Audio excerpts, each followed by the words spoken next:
That's Strong men aren't born, they're created. I just died and I'm still here. I'm just trying to again look like a goddamn G.I. Joe. I have been shot multiple times. I have been literally run over on my motorcycle 3 different times. I've been clinically dead twice. My liver and kidneys failed. My heart failed. There was carfentanil, there was heroin, and there was one more in my system that they'd mixed together in a cocktail to rob me. So that's how I ended up dying. I never really liked taking medication on a daily basis, and yet we're given, I don't know, boys and girls hormone blockers and puberty blockers to make them another sex, but I'm the psychopath for wanting to make men men again. I had less than a 10% chance to live. If I can do it, certainly you guys at home can too. There's no reason that you can't strive for better. You're a man. Fucking act like it. Welcome to tonight's episode of the Health King's Court. I'm your host, Zach the Health King. A quick disclaimer to keep myself out of trouble. Anything that you hear in this podcast is not intended to be taken as medical advice. The thoughts and opinions you hear shared are just that, thoughts and opinions. And any action that you take based on what you hear is done at your own risk. And with that said, enjoy the show. All right, everybody, welcome to today's episode of the Health King's Court. I'm your host, Zach the Health King. We have a really cool guest today. He is a sponsored bodybuilder with Rich Piana's 5% Nutrition. He's a fitness model and an online coach. He's someone that faced a lot of challenges that a lesser man may not have made it through. But in spite of those experiences, he's transformed his life and now uses them to fuel his fire and help inspire others that might be facing some difficult times. And that is a Mr. Chris, Coach Mayhem Myers. Welcome, Chris. How's it going, everybody? How's it going, bro? Thanks for having me here, first and foremost. Thank you for being here, man. Of course, of course. It's good to talk to you again. Yeah, man, yeah. And so to start out, for people that don't know you, if you want to just give a little bit about your background, man, what's your story? What brought you to be the man that you are today? So I will try to make this a short story because it is certainly not not one. It doesn't do it justice really if I can press it, but I'll do my best. So this is over like a 12, 15-year span of things. Like I got hurt in the military. I won't go into like a whole lot into that just to speed things up. Not really anything interesting. I got hurt, sent home anyway. So the events and all right, well let me put it like this. This will be the best way to put it. I have been shot multiple times. I have been literally run over on my motorcycle 3 different times. I've been clinically dead twice. My liver and kidneys failed. My heart failed. Um, I'm not sure if you're familiar. There's a big, long technical term. I won't even get into that just to save us all the headache. So, on top of that, I've been shot, like I said earlier, multiple times. Well, I've been shot in the stomach. So if you like flip to a page or a picture of me now, you would never even guess that I went through all of this. And like I said, it wasn't over a long period of time. It was, this is over many years after the military. And I went through the whole phase of just wanting to be healthy and wanting to do more with my life because one of my worst fears was not dying. It was like, if you've seen the guys at the VA that are hurt, there's just so much sadness and depression in that. And I literally put it to myself, like, I'm either going to get back and better to where I was at, or I'm going to die trying because there's no way in hell that I'm going to live a life like that because it is just so depressing. And it's no wonder that they're on tons of meds to deal with life because that is not, I can tell you from kind of being in that road and in that position on a lot of painkillers, on a lot of medication, that that was not a life that was fulfilling for really anybody. Especially me, I've always been active, I've always been fit, I've always played sports. I did get fat there for a while after being on painkillers and, being shot. Like there was a lot I couldn't do. And the worst part was the eating issues that I developed after all the surgeries and being shot. That literally took so much out of me and made me gain weight. So people think that they eat less and they're doing good for themselves. It's really not the case. It's actually doing more harm than good. So through all that adversity, I was thinking in my head, I mean, like I was being told I may not walk again because where I had been shot, it hit me in the hip, it hit a nerve. So I literally couldn't feel my legs for a day and a half or so. And that was horrifying. I'm 26 years old at this time. And if I'm not able to use my legs, think what else I'm not going to be able to do. I really was not trying to hear that at 26 years old. You know what I'm saying? Like, you've got to Yeah. be able to relate to that. So I had it in my head that not only am I going to walk, I'm going to do something productive with my life and I'm going to become a personal trainer. I was very naive at the time. I just thought it'd be cool to be a coach. So this is probably 10 years ago. I actually became a personal trainer after all that. And it started with I'm going to be able to walk down this hallway no matter what. You're not going to tell me what I can and can't do. And if I can't walk down this hallway, now this sounds crazy, but this is determination at its finest. If I can't walk down this hallway, I have no reason to be on this earth because my life will not be in any way, shape, form, or fashion fulfilled. So people look at me like I'm crazy when I say that, but you don't understand. Like, how do you go from being a badass to I can't walk anymore? And I saw firsthand what happens to those guys. And yeah, a lot of them have amazing outlooks still and amazing personalities, and they'll even joke with you about it. But I did not personally want that life. Not after everything I've been through, all the people that had died that helped me like still be here. This is unacceptable. So I'd worked it as a personal trainer for quite some time. Pay sucks, lots of hours, but I learned a lot. I learned a whole hell of a lot more than I did in college, more than I did in any type of training environment. So it was that hands-on experience that I was like, okay, well, if I can do this and at this level, I want more. That was always this pursuit for me. I want to do the best I can, and I always want to keep growing. I mean, that's what we're doing in bodybuilding, right? We're always pushing ourselves to the limit to grow as a person. So this is where I'm like, okay, I see people making money off of this. I think I can do this too. And obviously, I wasn't in the physical shape that I needed to be at the time to be convincing. But coming from my injuries, I already knew what was going on. It was like the story of bamboo. Like, it takes 5 years for a shoot of bamboo to even be seen. Really? So, yeah, But yeah. then So in my head, I'm once like, it bursts, it goes fast, right? yeah, Yeah. once it hits above ground, it just shoots up fast, Yeah. weeks, weeks, weeks. And it's like, holy crap, where did this even come from? And I'm like, I can do that. I don't care what anybody says to me. I've been told that I won't walk. I've been told by family that maybe I just need to chill, this, that, and the other thing. Like, I'm not trying to hear this bullshit. I don't want that life. And everybody who was telling me, oh, you should do this or you should do that or you should take it easy was living a life that I didn't want to live, family included. And no offense, but this isn't the way it's going. I'm not going out like this. So my dog's in the background whining about something. You too, Joe. Ah, the joys of being back home. Um, to where was I? Let me go back. I apologize. Oh, no worries, man. So, me being a very determined individual, I'm not going to take that laying down. So, I started learning about how people are making money off of fitness because I saw a lot of people online. But the one caveat was they all looked better than me at the time. So, I knew by watching them and formulating I don't want to call it a plan. I just kind of intrinsically knew. I'm not like some genius. I just knew, okay, well, I got to look better. I can put my story together and monetize it.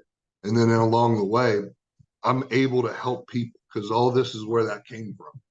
I wanted to be a personal trainer, not only for myself to kind of give like a fu to the people who told me I couldn't do it, but I always wanted more. And I knew that if I could do that, and if I could do it from how hard things were and how drastic things were, I knew other people could too. And even though I firmly believe that motivation is absolute bullshit, it's determination and drive that'll get you where you want to be. I knew that maybe my story would give people that spark that I can do this too, because I'm sponsored by a guy who actually did that for me. So I figured I could take my story of struggle and how hard things were, because you saw the video, man. It's insane. It's absolutely. I should have be on Oprah by now. I don't understand why I'm not.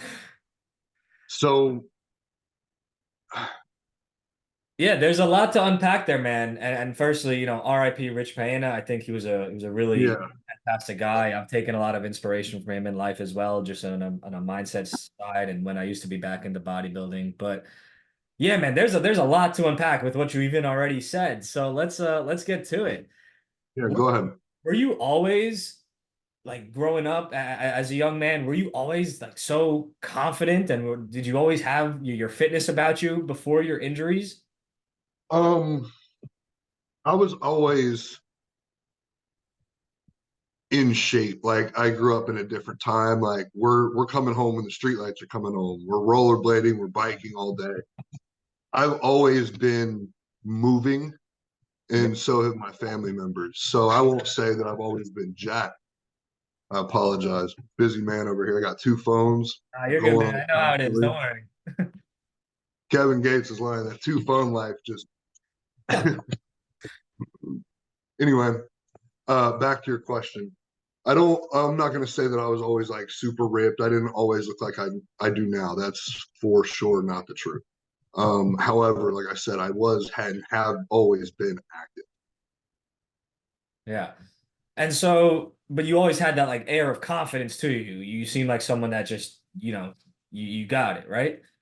Um, I want to get into like the mental health side because you seem like someone that's a great example of mental strength. And so I want to see like where did that come from or has that always been there and how does I that that came from being on my own at such a young age. I think I left my house. I was like 16 and a half. I got in a fight with my stepdad, moved, never looked back. So I figured if I can get it on my own at such a young age, and of course I did join the military, I think that's where that improved upon that confidence because I was doing things that I'd never thought I'd be able to accomplish nor imagine. interesting?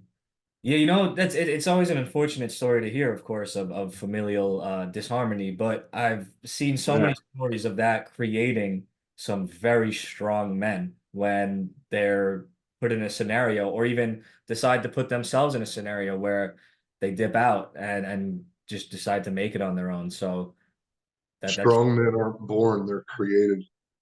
yeah, absolutely. And so when on the maybe confidence and body image side, can you talk me through some of the mental processes that you might have found yourself in when you went from being that very capable, very strong guy and were experiencing a temporary scenario and you didn't know how temporary is going to be of like, okay, now I'm a little out of shape when I look in the mirror and I can't do the things I used to do. What was going on if you're willing to share some of the dark moments that you did face internally that you made it out of. Well, I could sit here and lie and tell you that I was a badass the whole time and I knew it would work out, or I could tell you exactly how I felt, and it wasn't that. There was days I felt that way, for sure.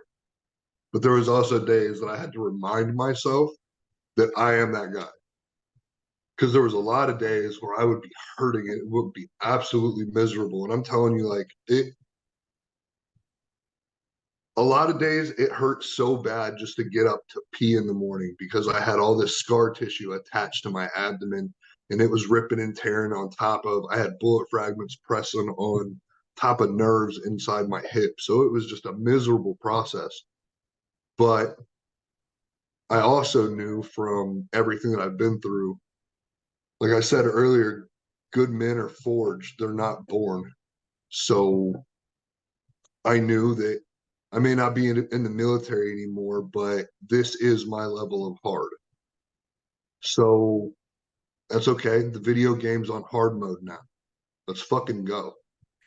Like, but I didn't always feel that way. So I would always have something, I don't know, inspirational and or motivating in the background. And what I did was I started researching people that I wanted to be like David Goggins and other millionaires. And I'm like, okay, they all came from a really hard place. And then I looked at the people around me who had things kind of easy. I'm like, that's not what I want. So if this is the way it's got to be, let's fucking go. So some days are easier than others. Some days I really have that fire. Other days I have to remind myself why I'm doing this and how far I've come from where I've been. And then that gives me that fire back. Like, let's fucking go. Love it. Yeah, man. Nothing happens in a straight line, right? Everything, No, progress or even someone that's strong, everything has its ups and downs and highs and lows. yeah, And there's really no avoiding that in this world, man. That's no. it's part of it. And so I'm interested if you're willing to share, what kind of meds did the docs end up putting you on? Were any of those meds that ended up like kind of affecting your thinking or moods or Oh emotions? my God, Any with like that. depression meds or what was it all just pain management? What effect do you think those had, in a positive or negative? It was all negative. I wasn't doing anything productive when I was on those medications at all. I felt like shit. I looked like shit. I was eating like shit. It was literally just a struggle just to get out of bed some days. They had me on multiple SRI or SSRIs. I believe that's how it's said. So yeah. I was on two different types of painkillers. They had me on 350 per tens a month. So that's 10 per day. Wow. It was absolutely insane. Or 300, I'm sorry. It was insane. So with the VA, they're how they treat people is what they do is they just like to give us medication. Yeah. So if we have like a side effect from a medication we're on, they'll give us another med to counteract that. At one time I was on 17, and here's the ones I remember. I remember being on Xanax and Percocet at the same time, which is Oh, like a no-no, like full Xanax bars. And I mean, I was a bigger guy at the time. I was nearing the 300-pound mark, not ripped, not shredded. Like I looked like a fucking jelly donut, man. I wasn't mad, but I'm tall, so I didn't look that terrible. But to me, looking back now, because I'm 245 now, but I'm shredded. So it's like, yeah. damn, the juxtaposition is just crazy. So a lot of the SSRI medications that they had me on was a weight gain thing. Mhm. That was obviously detrimental, and that just kind of kept me real flat, is what I'll say. Like I'm a very expressive and intense person, is what I hear all the time, which is how I should be. Yeah. When I'm on those meds, I was not that person. And then they would give me things like Adderall to help me in school to pay attention because I'm gone off painkillers and all these other meds that they have.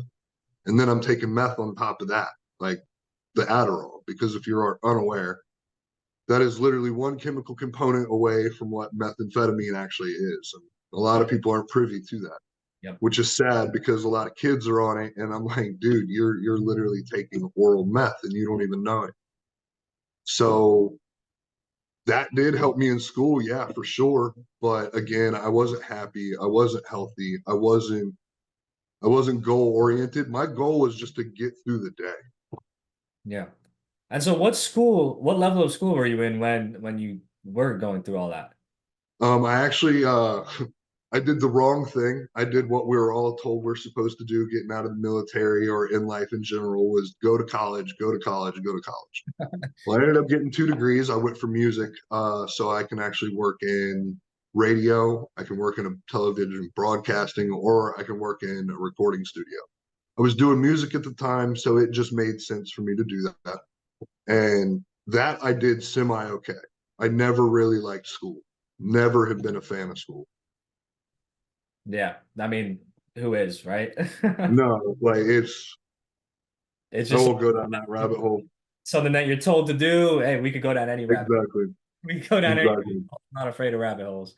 But yeah, it's certainly not a place where strong-headed men find themselves at home in school settings. And so with that experience, now before that experience, what was your thoughts on maybe mainstream like medications and health avenues? It seems you've been very turned off from your experience that was negative or not enjoyable. But like, were you someone beforehand was like, I'll pop a Tylenol for this or that, or like, or did you always kind of know, like, I don't really like those, like, what was your I was viewpoint on that kind of thing?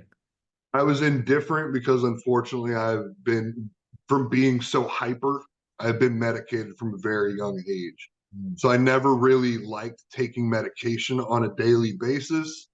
I will say that I was just kind of like a whatever to it. I really didn't want to, but I wasn't like, if it was going to help me. And at the time, I was a young man. I didn't know what was going on. I didn't have all the knowledge I have now. And if I did, I certainly would have made different decisions back then than I did. Yeah. How young did they start you on the Adderall? Um, I started Ritalin when I was like 6 or 7. I was on Adderall when I was 21, Yeah, but I mean, hey, 22. even that 6 or 7 figure for Ritalin, that's crazy, man. That's It's insane, but I mean, they didn't. My mom didn't know what else to do, and they exactly weren't the best healthcare providers in the early '90s. of course, man. Yeah, what's parents work with what they got, right? Right, right. I'm not faulting her. She didn't know. I was hyper as shit. I probably wouldn't want to put up with me either. Just let me go outside and play. What kind of diet were you having when you were youngin'? Was it like standard American stuff with the processed and this and that? Because then that ends up playing into creating the hyper children in the first place with all the sugar and red dyes and different Yep. things. So I grew up poor, and when I say that, there was 3 other kids in the house. So there wasn't like we always had what we needed, but it wasn't the best quality. We're Yeah, eating like sugary foods for breakfast, and again, like we knew what was healthy, but we're getting what we could afford. yeah. So lunch meats, I can't tell you how many times I ate a fried bologna sandwich or god awful peanut. I cannot eat peanut butter and jelly to this day. I see that and I'm just like, no, get it, no, no, Too mm-mm. many, too many. No, man, and That's they life. were on the WIC program, so they would get like milk, eggs, cheese, stuff like that, and it was just like the lowest of quality. So there's a lot of foods that I'm just so turned off by. But yeah, we unfortunately had to eat a lot of processed foods and did what we did to get by. So like the quality of the food wasn't always as great. And so with that experience, and then with the extreme experience that you had with the medications and stuff, what has that brought you to do now in regards to diet and medication, or when you are sick, or what's your kind of your leaning or your philosophy towards what kind of things you put in your body now? So we'll break this down in a couple different sections because that was a multi-layered question. So I figured I need to address it the best I can. Go for it. I'm very hyper aware about what's going into my body. Yes, I will go get a cheat meal. I tend to stay away from GMOs, so I am sponsored by a meal prep place. So I do have a leg up on everybody else. Let's start with the first thing you asked me. Go what was that? Because we'll answer this in sections. So based on your experience and everything that you went through, and then now, what Right. is your philosophy towards what you put in your body these days? Let's talk about diet first. All right. So let me ask you a question. If you owned a Ferrari, would you take it to the hood and put bad gas in it? I don't think I would. So why would you take your body, which you only get one of, which is arguably way more valuable than the Ferrari, correct? There's only Why would you take it to a grocery store and go eat a bunch of junk food and processed foods and shit, essentially, and put bad gas in your fuel tank, which is your body? That's a good question. So, and I understand, I'm very, very aware that not everybody has the money to go to Whole Foods. And I'm actually not really a big Whole Foods advocate just because I know the bullshit of their marketing schemes and how they do the US market and another rabbit hole, another rabbit hole. However, you can apply common sense and look at the outside of a grocery store and notice that everything on the outside of the grocery store is either bread or it's in some type of refrigerator or something. because it's perishable, it's whole. That's where you need to be shopping. So I don't even go shopping. I don't cook for myself or anything like that. But all the ingredients are organic. They're all taken care of, and I can't tell you how much better I feel and clearer I feel now as well with what I put into my body. I don't drink tap water. I barely even like showering in it because your skin's a massive organ, so you're still absorbing it.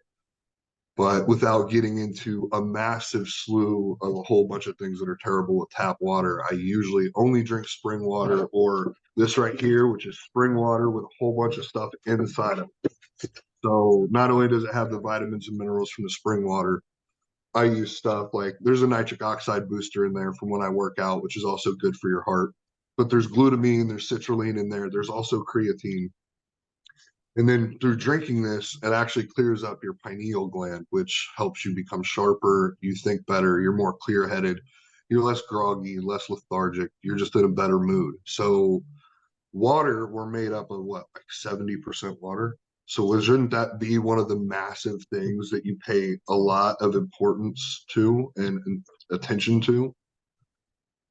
Oh, absolutely. Yeah, that's something that's very slept on. And Right. when I'm leaving the house, I travel with this. I always make Nice. sure I have a gallon at least of my own clean water that I've processed and added the minerals to that I like as well. Because, yeah, it's huge. Right. I only shower in filtered water, unless, of course, I really need to and I'm traveling and whatever. Right. Right. I'll try to keep it quick, though, because, yeah, you can drink all you want, eat all the good stuff you want, but You're still absorbing it. you're still absorbing it right through your skin. And especially if you take a hot shower, then it's, opens up the pores and lets all that chlorine, fluoride, antibiotics, hormones, this, that, the other Right. that are in our lovely public water systems right on into You're you. not lying. So that's And huge. then to further answer the other part of that question, I believe, what was it about? It was food, and then It's was like it if medications? Yeah, it's like if you find yourself being a little unwell temporarily, or if you have pain, are you popping painkillers these days, or do you have other remedies that you Um, so with that being said, I actually don't take any medication on a regular basis. I have a big well, I don't want to call it a medicine cabinet, but I call it like my herb cabinet or whatever, my mineral cabinets, because it's got three shelves and then it's got two shelves below that are just stocked full of minerals. I couldn't remember the last time I've been actually sick other than when I had COVID for 4 days. yeah. And then they didn't even give me medication for it. They said, you'll pass it out of your system. You're so healthy, blah, blah, blah. I said, cool, let's go. I couldn't even tell you. I think 12 years ago, maybe I had the common cold for like 6 hours. I took some NyQuil and slept it off. I've always been like, I've never really gotten sick. So, but again, like I've always been active. I was one of those kids that was drinking out of the hose when in the 90s and whatever. I Yeah. ate my Flintstone vitamins. I'm immune to everything. That's awesome. Hey, that cabinet of herbs and minerals, that absolutely is a medicine cabinet, man. That's the OG Right. medicine. That's the real Right. medicine. That That's a fact. That's that's a fact. that's the OG medicine that all the petrochemicals are just trying to copy, is the honest truth of it.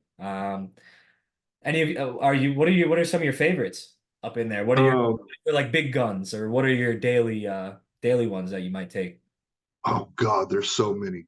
There's so Yeah. many. I take Well, a probiotic and digestive enzyme stack. I take a multivitamin every day. I take fish oil. I take DIM, which controls estrogen because I am on testosterone. What's some other good stuff in there? I take a liver and organ defender, which is supplied by my sponsors. Then I take sea moss. I take cinnamon, turmeric. I take NAD, which is good for a whole bunch of different things, but it's also good to help your skin clear up. It's good for anti-aging. Help it does some stuff with the ligaments. I need to read up some more on it because I'm not too well versed in what it's supposed to do. There's a lot of reading that goes into that. It's kind of boring. yeah. Uh, and that's just to name a few. I take a lot. I really, it's an insane amount. Like This is a protein scooper. Every morning, I take one of these full of minerals. So it's just the whole damn thing full of minerals. And then the only time I really take meds was I've been fighting an ulcer for the last 8 months. On top of the peptides that I take, which are for healing, I've been taking medication from the doctor because it was antibiotics. And apparently, for whatever reason, my stomach feels the need that it needs to produce more acid than it has to. So it's actually been eating holes in my stomach lining, Mhm. which is already thin from all the well, not only the scar tissue, but as well as many times I've been cut open and everything's been moved around. Like it does not look pretty in Yeah, there. So oh, go ahead. no, go ahead. Yeah, for the stomach ulcers, I actually through like the podcast and networking met some guys that you might want to check out at they have a product of aloe. They make a raw inner aloe gel product. Yeah, And just like people know like aloe soothes the yeah. skin externally, you drink Mhm. that and you might find it very beneficial. So that's just a personal, I'm not affiliated. No, that's awesome. I mean, it's funny you say that. I actually have been killing those aloe drinks you can get at the stores. You got to watch the episode I did with them, man, because unfortunately those aloe drinks might be very But inert and void of aloe. So yeah, really I'll send you that info, man. That you might find. perfect, perfect. Thank you. But let's touch on something else because What's up? you were just very open and honest and came straight out and said, "Hey, yeah, I'm taking tests." Some people Yep. aren't open about it. Bodybuilders, etc., aren't necessarily always so open about taking performance enhancers like test, HGH, Hmm. anabolic steroids, etc., etc. Now I know Rich Piana, he's very Yep. known for being very honest about it. He's not Right. necessarily he wasn't necessarily an advocate saying, hey, everybody should do this, but he was like, hey, I want it to be gigantic and as big as I possibly could. So I did that. Uh, Right. what's your philosophy towards taking test, steroids, HGH, any other similar things? And do you recommend them? Have you have experiences with any of, all of those? What are your thoughts on people that take them? So me personally, I do not care whether you take them or not. I am unfortunately in an industry where a lot of people lie about it. I, however, do not even feel the need because look at my story. Look what I've overcome. I do have friends that are completely against it. Yeah. Tate being a well known advocate that he's not for steroids. However, I believe that there's cases other than TRT where you don't hear about the success stories like mine. Now, I take the exact same stance as Rich did. My goal, however, is not to be the biggest person I can be. I know how bad that is for your health. I'm not trying to go out like Rich. That's not my goal at the end of the day. My goal at the end of the day is to achieve what I think is the best possible look for me. I'm not trying to get to 300 pounds. I have no interest in competing, even though I am a fitness influencer, as you'd say. I have used human growth hormone and testosterone for many years, and I actually contribute a lot of my healing ability and my ability to look the way I do now to that. Like you got to understand, I was told I wouldn't have abs because of how many times they cut me open. I still have abs, and that's because of the long, prolonged use of human growth hormone. I don't advocate everybody use it. I advocate the smart use of it. And believe it or not, there is a smart and intelligent way to use that product. There's just a lot of I hate this term. There's a lot of bad info and misinformation about it. There's not enough quality info, which now that's slowly changing. Rich was a pioneer because he was the first one to do it. He was the first one to come out and say, no, this is exactly what I'm doing. This is why, da, da, da, da. I've been doing this for 20 years. So what? So I personally admired the hell out of that. Me, I was using it for a completely, entirely different reason. My life was sucking at the time. I hurt. Everything was banged up on me. And it was probably one of the best decisions I personally made. However, at first I didn't know what I was doing. So that's why I don't recommend everybody do it because you could come across somebody who has all the right intentions as a kid. And I've met plenty of these kids myself and had to help them fix their hormone levels and you name it. So I can't say that it's a good idea for everybody to use. However, if you're hurt, you've got this going on, that low testosterone, it's worth looking into, especially with the crap that's in our food. Because without going down a large rabbit hole, this is why I say before, because I can see the comment section now. You know, oh, you telling 15-year-old kids to use testosterone? No, no, I'm not. However, I am saying that I know that there is a massive decrease in the testosterone levels of 15-year-old boys as opposed to 90-year-old men. They have the same damn testosterone level right now. Yep. So this is a part where I will take a stance against Tate and say that testosterone therapy so we can get our damn men back for kids that are 15 isn't that bad of a fucking idea. But yet I get called crazy, and yet we're giving, I don't know, boys and girls hormone blockers and puberty blockers to make them another sex. But I'm the psychopath for wanting to make men men again. Yeah, right. It's like society's okay with manipulating hormones to make it less what it naturally is. But if you Right. want to give more of what it naturally is and aid what should be the natural levels, why is that an issue, right? But yeah, there's certainly an influx of things in this world more and more that are attacking testosterone, whether it is the food, what's in the water, the medications, the polyester plastic clothing, the BPA that's everywhere from water bottles to receipt paper, the schooling system that kind of kills that fire in young men, Right. Right. the everything, man, everything. Yeah. I mean, is it a conscious attack on testosterone of the society to I control would say so. young men? Is it completely an accident? Is it completely just for profit for all these organizations? Or is it for control? I'm not going to make an allegation, but I know what I think, right?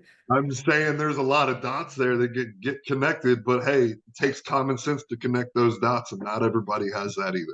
Yeah, because it's men testosterone that get things done, that lead societies, that take Facts. care of their family, that take care of their women, that take care of their children. It's so, and let's go into this a little bit because it's just fucked up, man. Masculinity has been so demonized in the recent times. These terms like toxic masculinity, any beacons of strength in men and public figures get so just demolished and made out to be like they're the big bad guys. Look at movies, Right. look at TV shows. The good guys are usually just some like meager, weak, humble, nerdy man who, like just obeys what he's told, blah, blah, blah. Right. And the bad guy is that cool, strong, like traditionally masculine man. There's messaging there. Yeah. There absolutely is messaging there, man. It's very unfortunate. But you know what? I think that we're seeing in current times a pendulum swinging. I think we're Yes. overall seeing a rise in healthy masculinity. More and more people are realizing, hey, we actually do need those strong men. We do need those strong men to lead us to take care of things and fight the evildoers, and I think we're moving in a positive direction where we are seeing more and more positive masculine messaging being put out there. Now, infiltrated in that is a lot of clownery, unfortunately, as well, and people trying to kind of take advantage of that. But there's also a lot Right. of really cool beacons of masculinity going on. And so I think it's time for the good, strong men to really stop being so shy and really stop censoring yourself because, the public is being a little more receptive to it. And that's not really a question, but Right. share your I comments mean, it's on that. that swing back is going to be really hard, and there's going to be a lot of people upset about that swing back. Yeah. And if enough people, hopefully myself included, can be a beacon for these people to understand that it's okay to be a man. It's okay to want more for your life. It's okay to be strong. It's not okay to be weak. It's not okay to be a bitch. It's not okay to not speak on your opinion. Like you're a man, fucking act like it. Yep. Exactly. And what people have been led to think makes a good and safe man being a low testosterone man that offers a lot of feminine qualities and is just like super, super. And their girlfriends are still in my inbox and liking my pictures and watching my stories on fucking Instagram, bro. Well, there's definitely that. There's definitely Right. that, because women inherently, they are attracted to what they are attracted to, which is going to be the polarizing masculine men. But it's also, I want to raise the point that it's the low testosterone men that are the dangerous ones that can't Very, control their emotions. They're going to be the ones very that act out. They're not going to be the ones that feel that duty to protect the people around them and be stoic and be a leader of their community and rise up and self-improve and all those great things that make a man and always have. right. We've It's all known a woman that has hit a certain age that her hormones go crazy and they act a certain way and they get angry and they start yelling and screaming. yeah. That's what it looks like for a male. School shooters and shit. Yeah. Nerds who don't get laid, who hate everybody because they're them. I get they hate on me all the time. It's so funny. It's so funny to me. Yeah. Well, of course, because they have to justify their existence by trying to bring everyone down and say, "Oh, well, he's jacked. He must be a dummy," or Right, right. it's And that mega oh cook. god, the stereotypes are great. I actually love them. To talk about that a little bit, what kind of messaging do you get? What kind of feedback do you get as someone that is clearly and evidently and very prominently on social media, like a jacked masculine man? Um, I mean, well, there's always two of them. There's only two types. It's the skinny guy who never put in the effort or just can't seem to make it happen. He's gonna hate the way I look. And then the super overweight guy who sits in front of the computer, who doesn't try at all, who hates people like me because we have a life like he wants, yet he's not gonna go out and get it for himself. He feels like it's owed to him or he's just sheerly lazy. The comments range from the wildest things, like steroids. Like, all right, well, first off, like, okay, yeah, I openly talk about steroids, but your insult doesn't even fucking mean anything because you're just saying what I tell you I do. Because if fucking steroids were the easy button, bro, let me tell you how many jacked dudes would be running this earth. We would be all like gorillas if it was the easy button. But the truth is, it's not. It's not. And then they get upset because I worked my ass off and like everything got thrown to the side. Quit partying, no more girls, no going out. We're working. We're going to the gym. We're working on my craft. We're going to the gym. We're working. If I'm not sleeping, eating, or training, I'm fucking up. And I was like that for a long time. And a lot of people don't want to put in that effort. They just want the result now. So I'll have those people, which are usually either the skinny guy or the fat guy, who can't seem to get where I'm at. And they'll just bitch at me. And they'll follow. It's almost like they love to hate me because when you get down to it, I'm not gonna be outrightly mean. I'm just gonna say something about you that's obvious and then keep it pushing with my life. Like I respond to haters in the comments like joking. Like I just make fun right back at them or say something that's obvious to get them to reply back. It's great for my algorithm. And they don't seem to understand that. Like they think that they're gonna upset me with some type of word or some shit. Like, bro, like I've been dead twice. There's nothing in the world. There's no fucking words that you could put in a sentence together that would ever upset me, especially when I know how low you feel about yourself. I would have to respect you as a person to care about what you're saying about me and considering you can't afford to be where I'm at or have my phone number. I guess you can't know me personally or be around me close enough to have a fucking problem with me, huh? So it's literally all jealousy and it's like I saw guys bigger than me and that what I would want to look like, and I tried to figure out how I become their friends, like how I could get maybe work out with them, or how do I learn from you, man? Like you know something that I want.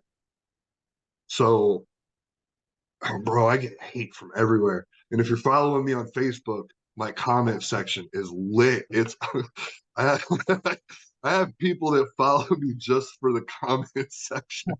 I'll have to check it out. Yeah, man, it's easy it's cheap dopamine hits, you know? People got to get, or should I say copamine, when, you know, It's definitely coping. you could just hate, Like, you know? It's like they'll see me with pretty girls or living a nice life, and it's like, bro, I worked for this, and these girls don't just want me for money or because I'm big or anything. Like, got to be charming. Like, there's a lot of extra work that you got to put in, and people just don't understand it, or they don't want to put in the work.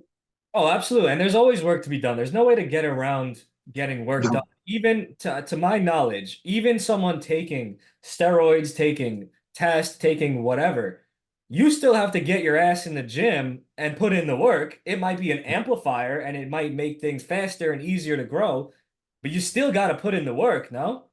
At the end of the day, that's all steroids actually do. At the very base principle, they don't make you big. You can't just pop a pill and then, like, in 6 weeks, be huge. It doesn't work that way. Yeah. They only amplify your ability to grow muscle. That's it. Yeah. Doesn't do anything extra. Now, there are some type of compounds that will help you be stronger immediately, like up your bench press 50 pounds or whatever have you. But it's not something that you get to keep. It's not sustainable, and you still have to work out. And here's the crazy part: if you're going to use and go down that road, you have to understand that you're speeding up your body's process. You're going to have to eat more. You're going to have to take minerals. You're going to have to do the work. It's not just going to, you go in, do some push ups, and then boom. I don't know why people expect this, but So there's a lot of supporting things, a both lot. in supplementation, eating more, putting in the more work, you know, that you have to, Right. right? And it's not a substitute for sleep. You're still training more, Nope. you're putting your body possibly under more stress. You might have to even Yep. sleep more, right? You do have to sleep more. Like, I have to force myself to take a nap in the middle of the day. Yeah. Because I go to bed at like 10 o'clock. I wake up at like 4:30. And on that's on a regular. I might sleep in on a Sunday to like 6 or so, depending on what I got going on that day, if I'm not recording content or something. Yeah. How often do you eat? Are you one of the eat all dayers? Are you a 3 meals a day, intermittent fasting and 1 meal a day? What's your philosophy towards timing your eating or eating your meal? So there is a way to do everything. And since I'm growing right now, I would like to be able to eat like later in the day and just keep it at that. But there's no way that I can get in the calorie content in that short of a window. It'd just be wait, like I would literally have to eat every 30 minutes for like 4.5 hours. Yeah. That is literally 4.5 hours or 5 hours of continuous eating. So right now I'm at 7 meals a day. And this is how that breaks down. So I drink a shake in the morning right after my fasted cardio, but I'm drinking this shake as I'm working out. So 2.5 2 hours go by. I've finished that shake and I've already drank it, most of this. I'll go home. I'll drink another shake in about 2 hours, 2.5 hours later. I'll eat my first meal, which is usually some type of like breakfast item, like scrambled eggs, potatoes, something like that. And then lunch comes around at noon. I eat like some sort of chicken dish with some sort of vegetable and a carb source.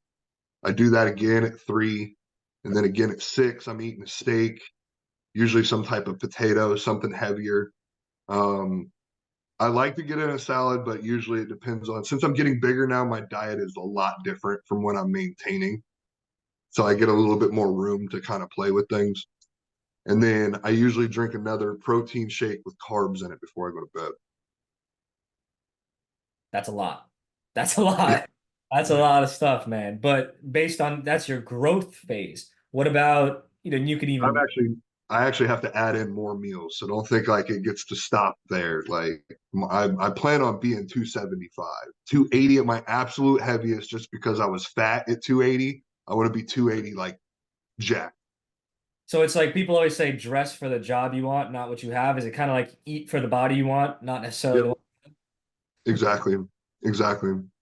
I don't know. I never heard that before. I think I may have just coined that phrase. Yeah, you should because that's spot on. Yeah, eat for the body you want. That's cool. And so that's your food intake routine.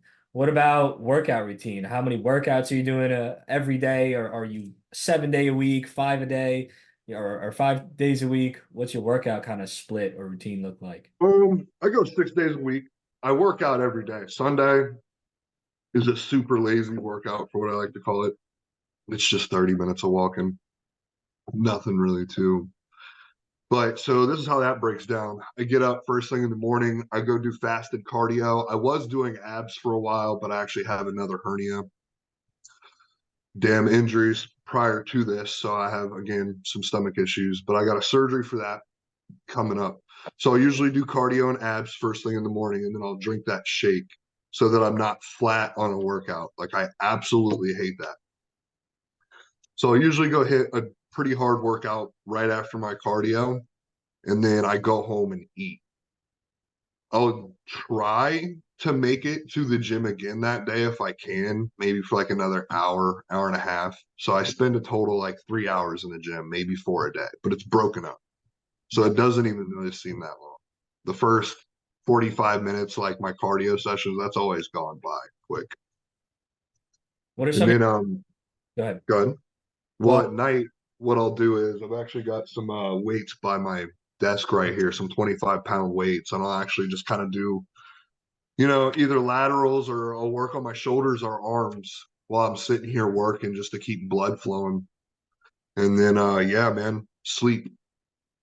And yes, sleep is part of the workout. People think I'm crazy when I say that, but you do need to sleep to grow. I am not a person who likes to sleep a lot. I'm a very active, like, let's go, let's go, let's go. I don't even fucking sit around and watch TV. So sleep is just as important as the workout. yeah, absolutely, man. And I could relate. I hate sleeping, man. I feel so unproductive, but I gotta like Right. I call it like tactical laziness sometimes, where I have to like Exactly. tactically, okay, put myself down and not do anything, because it's gonna be able to amplify my results if I'm well rested and stuff the next day. But yeah, 100%. you nailed a lot of things. I think it's really good to keep the body active all throughout the day in some sort of capacity, whether it's light workouts, heavy workouts in sporadically, get those walks in, do the cardio, You see, I got Yeah. those or over this shoulder, I got those Yeah. weights there. This is my home office. It's also my home gym. I'm, doing some computer stuff and then bang out a couple sets. I think Yeah, that's of course. keeps the blood flowing, to the body and to the brain. It's super It just cool. makes you feel good. Makes you feel good. Yeah. All right. Like you're productive. Like, Yeah.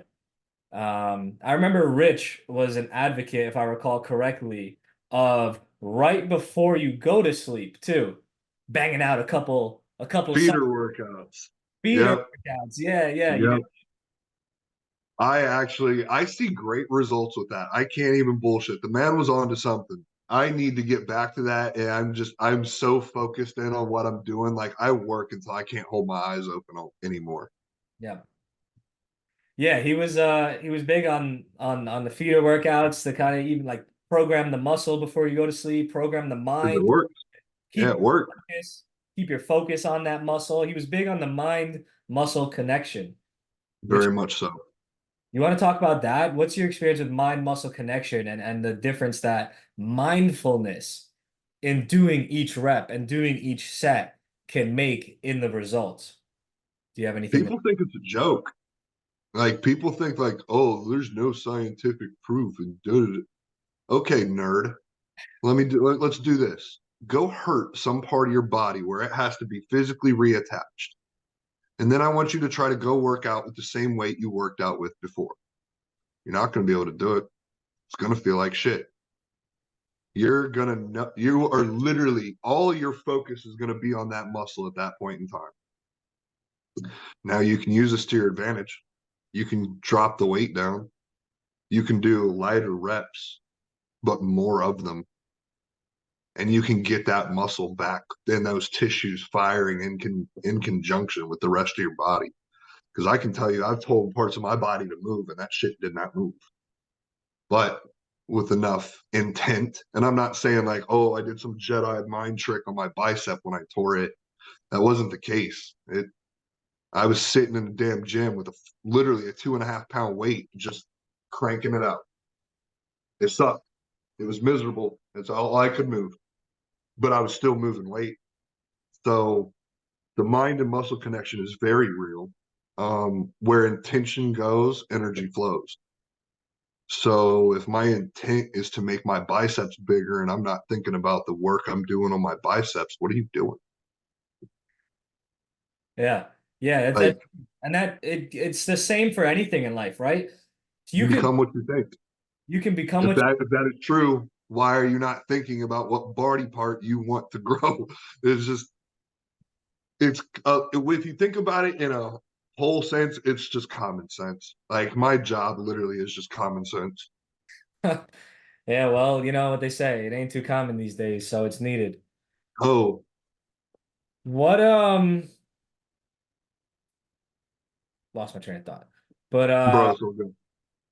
oh yeah, I was just gonna say, that's with anything in life. Anything in life, you can go through the motions of it and get it done, or you can really focus on what you're doing and give it the due mind power, not necessarily just the motions, and really get it done, and amplify your results. But Yeah, you'll grow faster.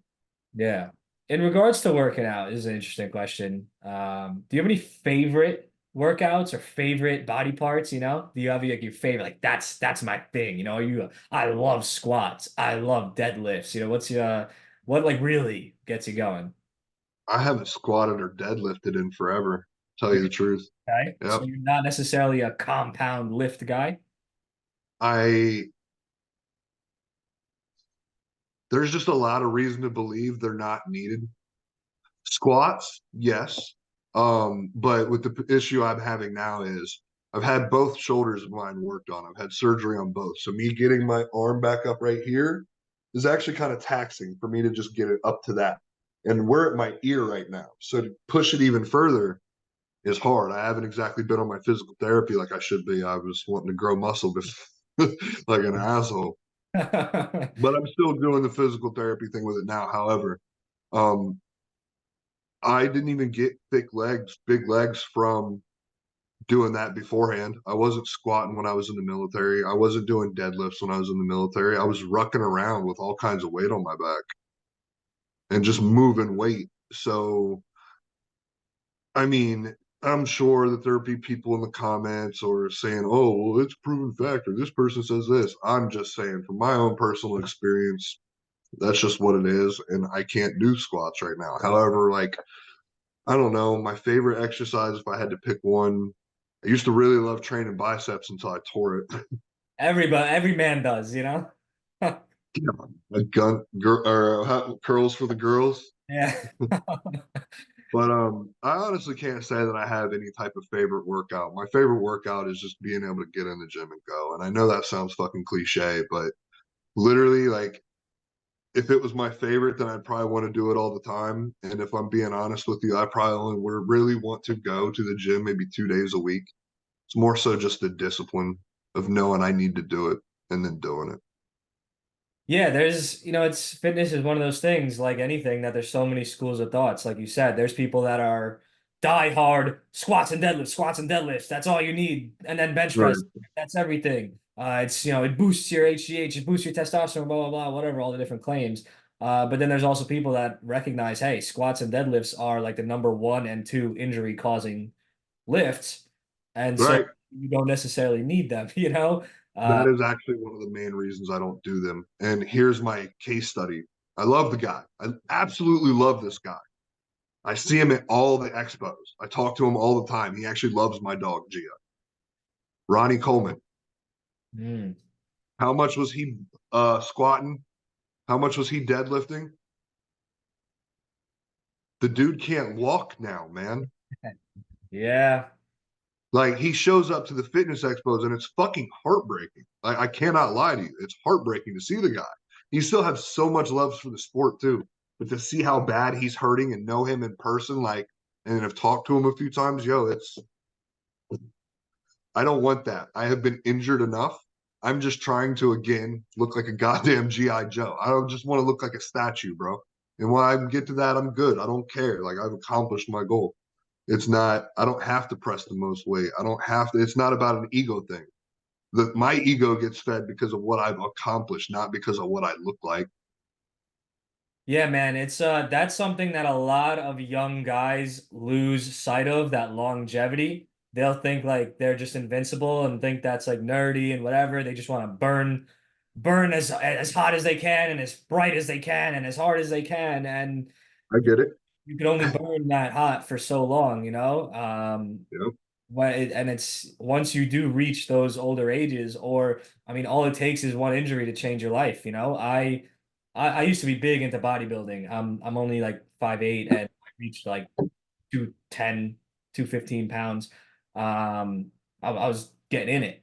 But I fucked myself up on a deadlift day or Damn. a back day overall. Yeah, I got myself a nasty groin injury. I was doing deadlifts, hitting PRs. I was hitting PRs that whole week, man. I was crushing it. And then Yeah. I did a bunch of deadlifts, and then I went to do a row machine Hmm. where you brace your feet, brace your chest and pull. Yeah. And as I was pulling back, I just felt a pop. Dude, it's fucked. It's fucked. And it's actually something Every lifter's worst nightmare. dude, it's fucked up, man. And I'm working with a clinical shiatsu specialist to fix it up Mm, many years later.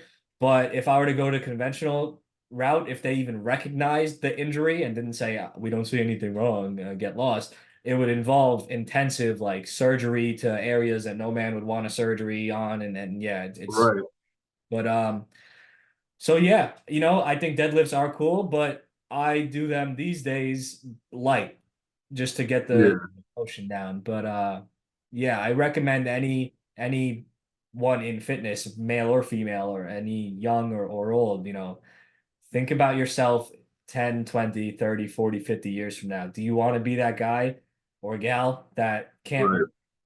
but you looked Right. in your 20s, or do you want to be that person that's still able to work out in their 60s, 70s, 80s because their joints still work and everything Yeah. still works and they didn't injure themselves along the way?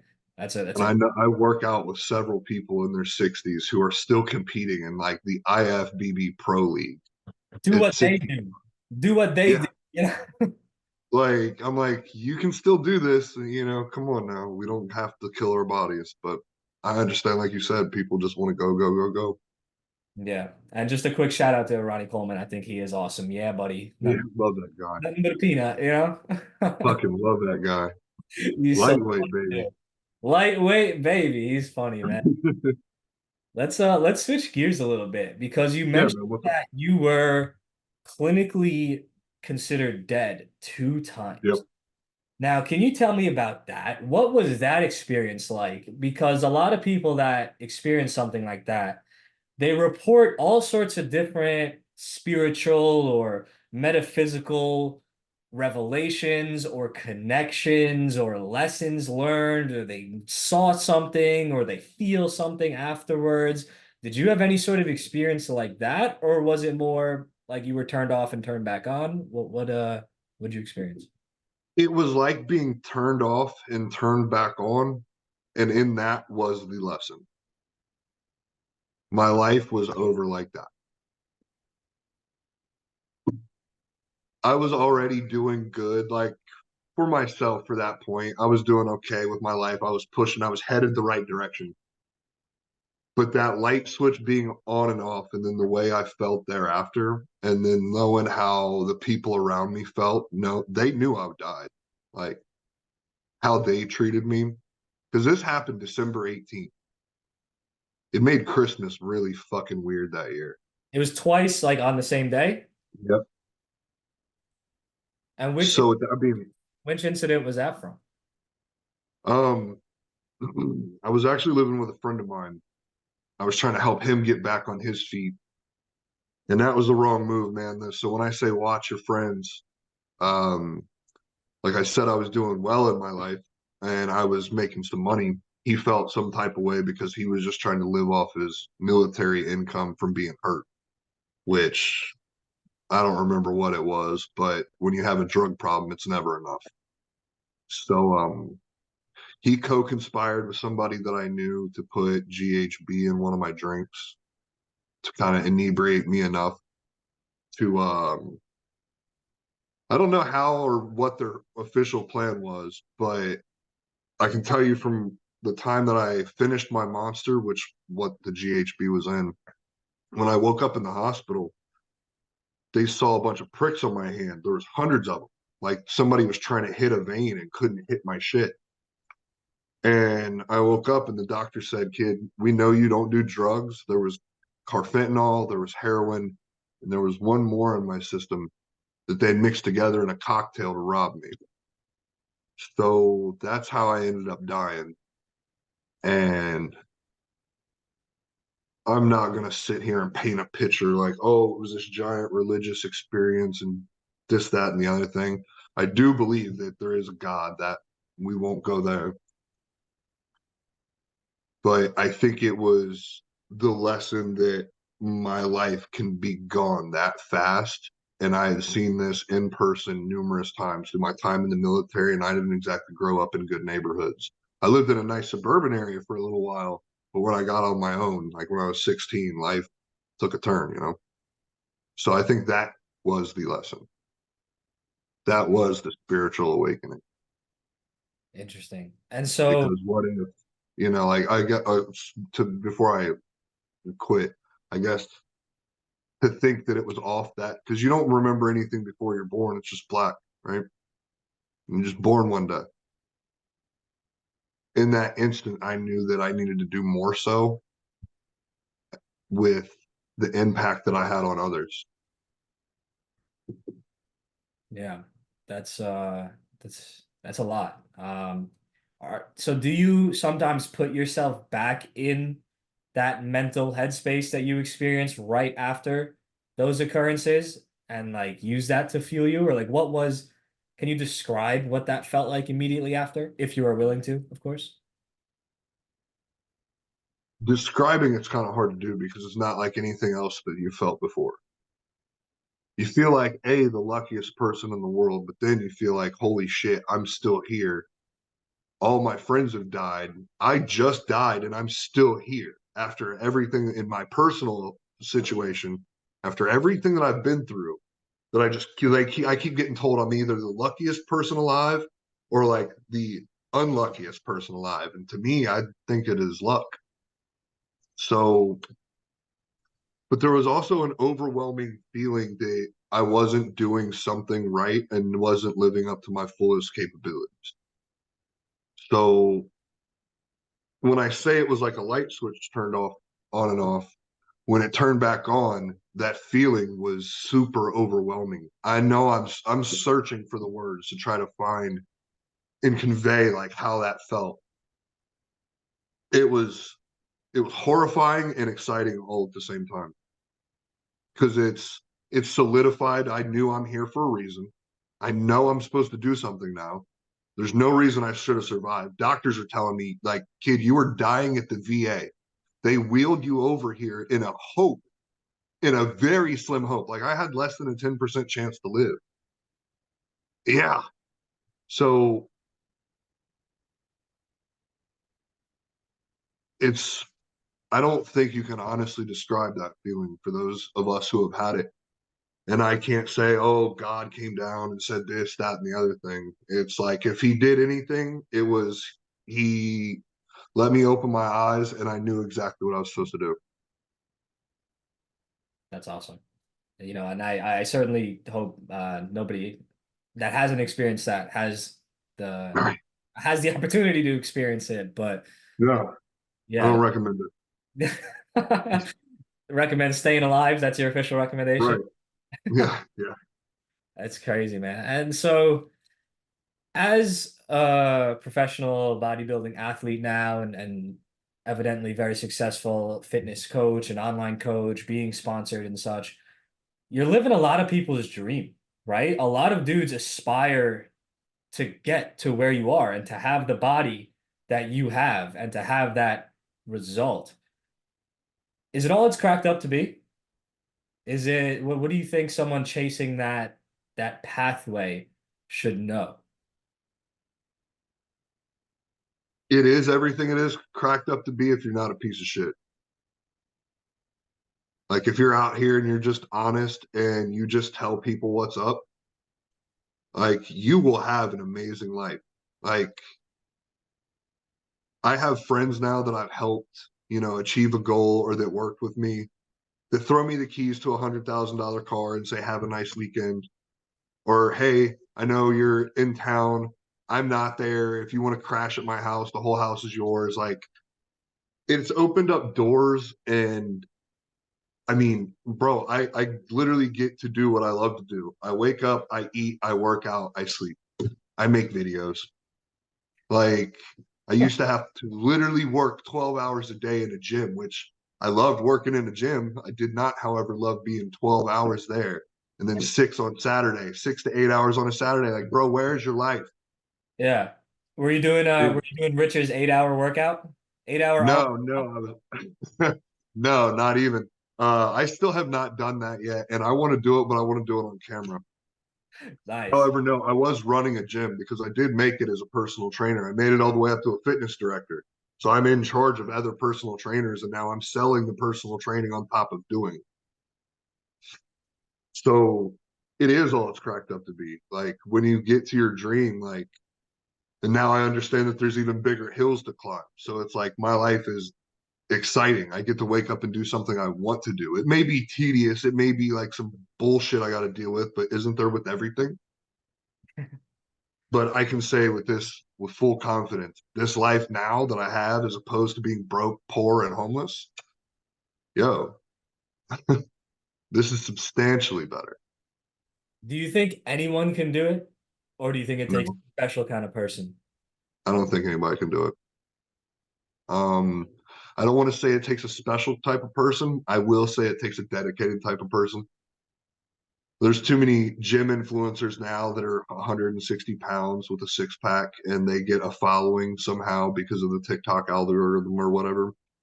But they don't, in most cases, have anything to offer. So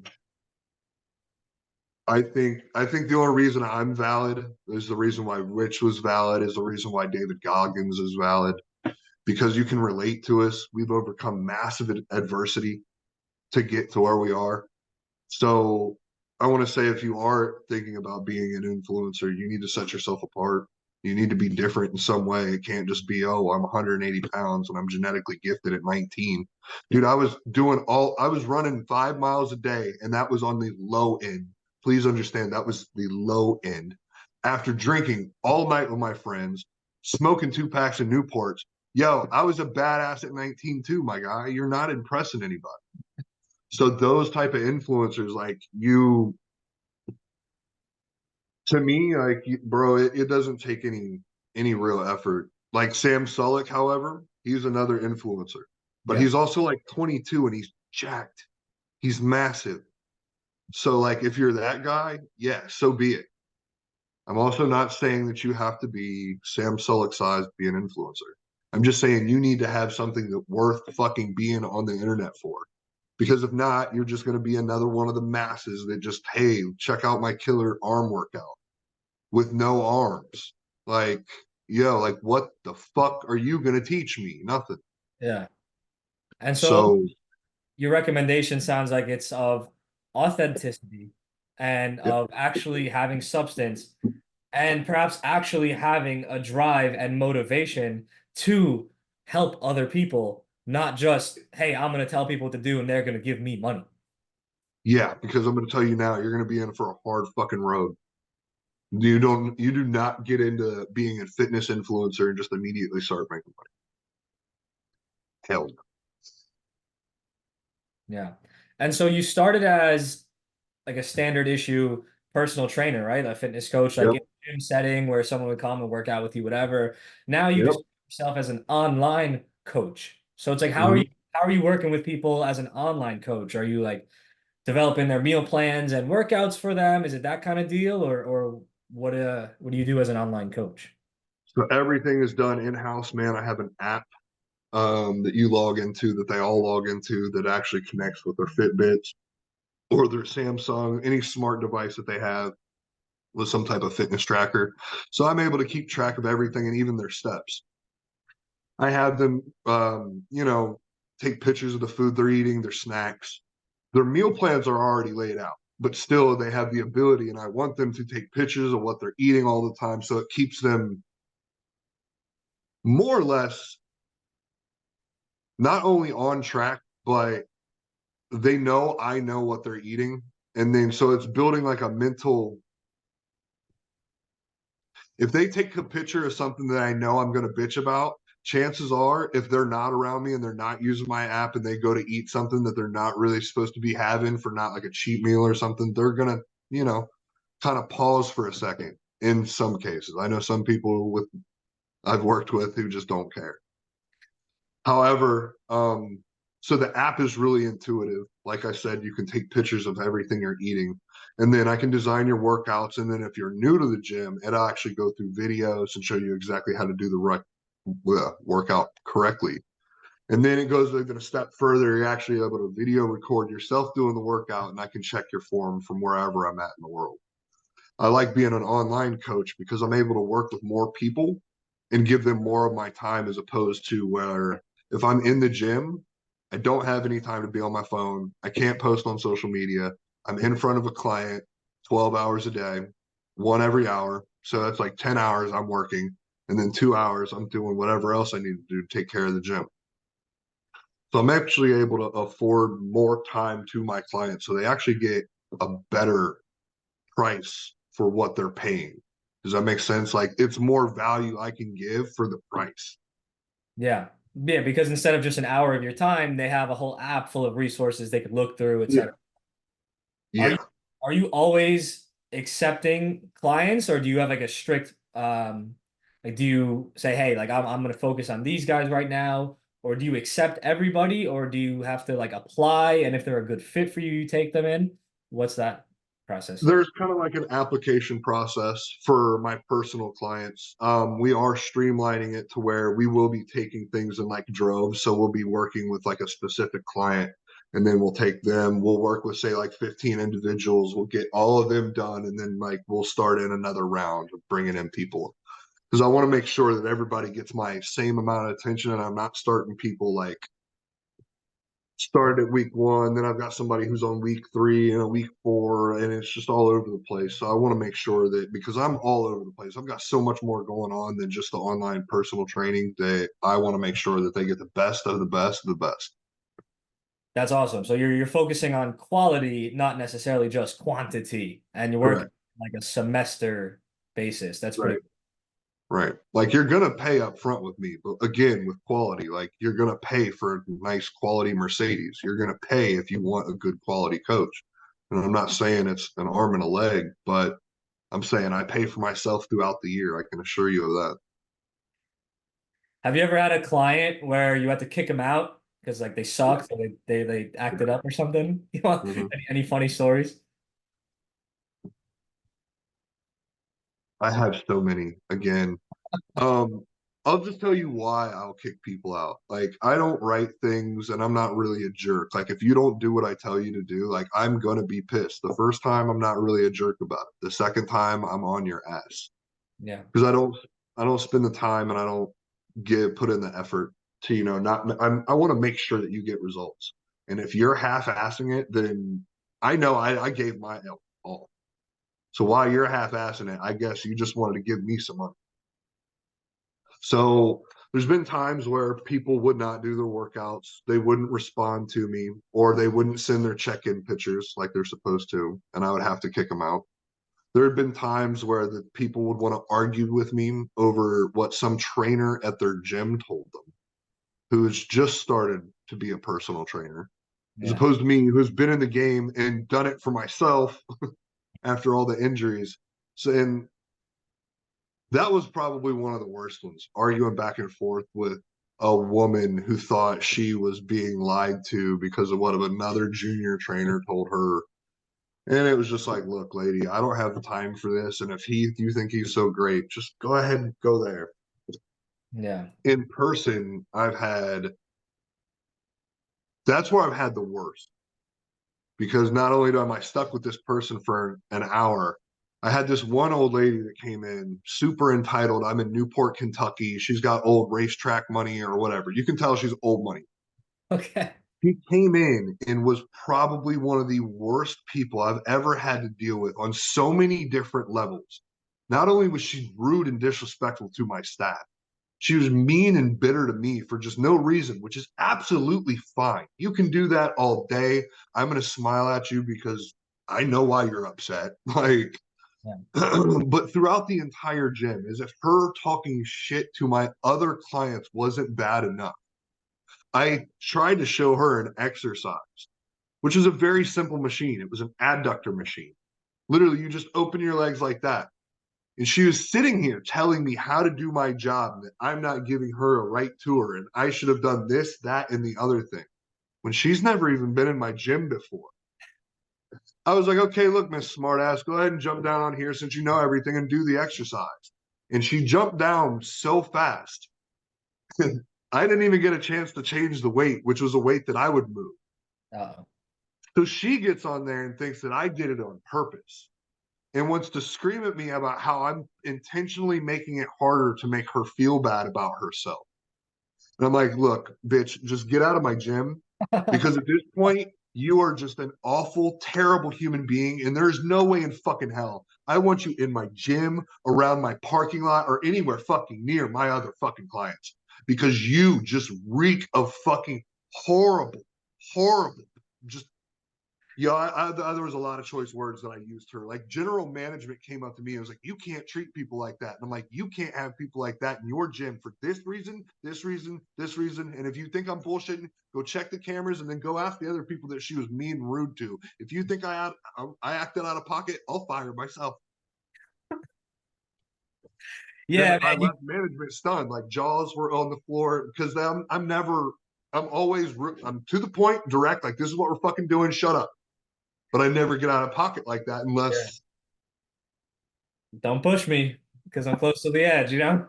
no, like That's cool. oh, Yeah, that's there's a lot of rotten apples that get into different bunches, unfortunately, and they can certainly it spoil is what it is. spoil the bunch easily. So you It gotta is gotta keep the grass short, you know? And right, right. I was gonna ask if you do work with men and women. Of course, you answered that. What's your philosophy towards coaching men versus women? Do you think there's a massive difference in how they need to be coached in fitness or what like workouts or what have you are different? You want to touch briefly upon that? I know we're running short on time. There is a massive difference between coaching men and women. So I will specifically coach women that want to do like weight loss stuff, that need like accountability, motivation, whatever have you. I, however, will not coach a woman who is a competitive bodybuilder, who is on hormones, who is in the gym 6 days a week because I don't have the same body setup. My body doesn't work the same way. And I don't think, I can't say for all, but for the majority of men, I think women should train women and men should train men. Now, of course, there's gray areas in both, but for the majority, I think it should stick that way. Now, a lot of women will like working with me just because I'm great with people. I'm good with what I know. I'm very good at explaining things to somebody who may not understand what I'm talking about when I'm talking about like you know, counting your micro and macronutrients. They're like, what? So there's a lot of different facets into being a good coach, but I definitely think being one of them is knowing your strengths, and mine is I definitely am really good with guys, but I'm great with women's weight loss as well. So it's knowing your strengths and avoiding, I don't want to say avoiding your weaknesses, but not touching on them when it involves another human's health. And I know too many instances of guys who coached women on and off hormones who have screwed them up to where their hair doesn't grow the same. They have massive hormone issues now, and they're just now getting back on track to even growing a full head of hair after 10 plus years or whatever have you. Yeah, that makes sense. That's very respectable, right? You want to be able to help as many people as you can, but keep the quality up. So you know how to specialize in bodybuilding as a man, so you're willing to go in depth with men. You know enough basics and, of course, fundamentals to be able to help women in a general basis. But if a woman Right. is looking to specialize, they might want to go to a woman specialist. Correct. Makes a And I lot of have friends sense. that'll send them. Yeah, that's cool. Last question here, before we finish up. Yeah, of course. Where'd the name Coach Mayhem come from? So I've had the nickname Mayhem since I've been like 12 or 13 years old. I don't even remember who gave me that name. I think it was my brother. I'm not actually entirely sure, Yeah, but that has just stuck. My life has been absolutely insane. Mayhem for sure. And it just stuck. I thought about changing my name a couple times, and I had a couple other people around me, and they're like, "No, keep your name the same. Keep your name the same. It's dope. That fits you. It fits you. It's you." And it's just that's the way it's ever been, man. that's cool, man. Hey, it's a pretty badass name for a badass dude. Um, where can people find you, my friend? Whether it's your social media, whether it's your app, whether you have a website, what can someone do to get in contact with you? Um, where do you go?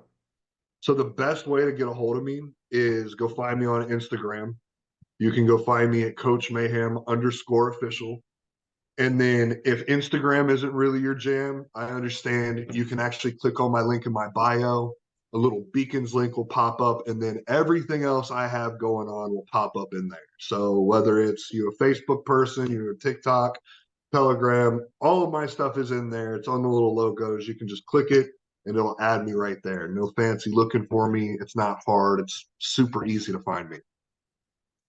Awesome. And then All right, I also have a YouTube as well. God, phone's going off, man. no I worries. also have a YouTube as well with the same name, Coach Mayhem underscore official. That one's being built up. We're gaining followers. So love you guys over there.